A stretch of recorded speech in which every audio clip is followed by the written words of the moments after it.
कृष्णा कृष्णा हरे हरे हरे रामा हरे रामा रामा रामा हरे हरे।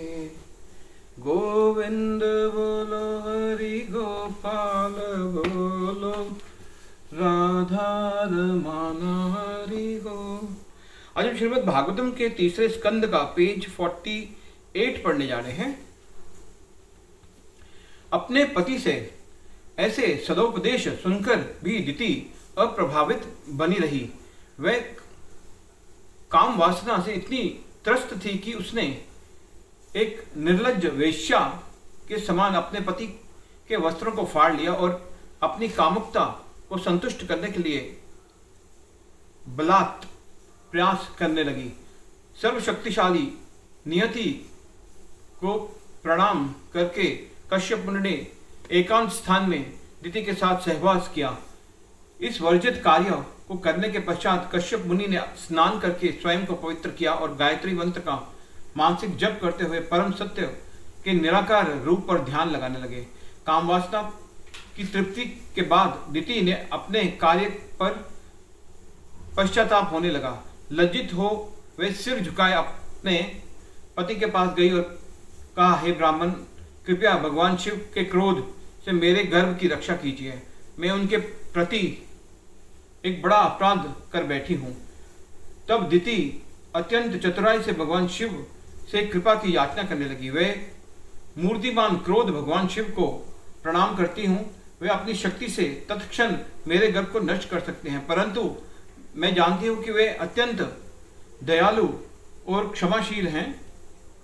शिवजी स्त्रियों के स्वामी माने जाते हैं, जिन्हें असभ्य शिकारी भी छोड़ देते हैं। मैं उनसे क्षमा की भिक्षा मांगती हूँ।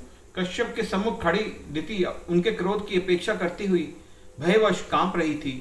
तब कश्यप मुनि ने कहा, दूषित मन, अनुचित काल, देवताओं की उपेक्षा तथा मेरी आज्ञा का उल्लंघन करने के कारण तुम्हारे गर्भ से 2 असुर पुत्रों का जन्म होगा, जो निष्पाप लोगों की हत्या, स्त्रियों का शोषण तथा ब्राह्मणों पर अत्याचार करके संपूर्ण जगत में तबाही मचाएंगे। अंततः उनका वध करने के लिए स्वयं भगवान अवतरित होंगे और जिस प्रकार इंद्रदेव अपने वज्र से पर्वतों को चूर चूर करते हैं, भगवान उन दोनों का वध करेंगे। दिति ने कहा, हे पतिदेव, मुझे यह सुनकर अत्यंत राहत मिली है कि मेरे पुत्रों का वध ब्राह्मणों के क्रोध से नहीं अपितु स्वयं भगवान के हाथों होगा। जो व्यक्ति ब्राह्मणों के प्रति अपराध करता है अथवा अकारण दूसरों को आतंकित करता है, वह इतना निंदनीय है कि नरक में रहने वाले निकृष्ट जीव भी उस पर करुणा नहीं दिखाते। उस समय कश्यप ने दिति को बताया, तुम्हारे मन में भगवान के प्रति दृढ़ विश्वास एवं पश्चाताप की भावना है तथा मेरे एवं भगवान शिव के प्रति विशेष आदर है, इसलिए तुम्हारा एक पोता भगवान का महान भक्त होगा और उसका यश भगवान के ही समान सर्वत्र फैलेगा। भगवान के प्रति सुदृढ़ भक्ति के कारण संपूर्ण विश्व उसके आदर्श का अनुगमन करेगा। भगवान का महाभागवत भक्त होने के कारण तुम्हारा पौत्र सर्वत्र अंदर बाहर भगवान के दर्शन करेगा। समस्त सद्गुण उसके शरीर में निवास करेंगे और इस भौतिक जगत में बद्ध जीवों की पीड़ा को देखकर उसका हृदय सदैव करुणावश पीड़ित रहेगा। प्रहलाद की महिमाओं को सुनकर दिति प्रसन्न हो गई, परंतु ये जानते हुए कि उसका पुत्र देवताओं के लिए उत्पात मचाएगा, वे दुखी हो गई। उसने 100 वर्षों तक अपने पुत्रों को जन्म नहीं दिया और उन्हें अपने गर्भ में भीतर ही रखा, परंतु गर्भ की शक्ति से संपूर्ण ब्रह्मांड में त्राही त्राही मच गई और सूर्य एवं चंद्रमा या प्रकाश भी धुंधलाने लगा। इस भयावह स्थिति को देखते हुए देवगण ब्रह्मा जी के पास पहुंचे और याचना करने लगे, हे देव, समस्त दिशाओं में व्यास इस अंधकार को देखें।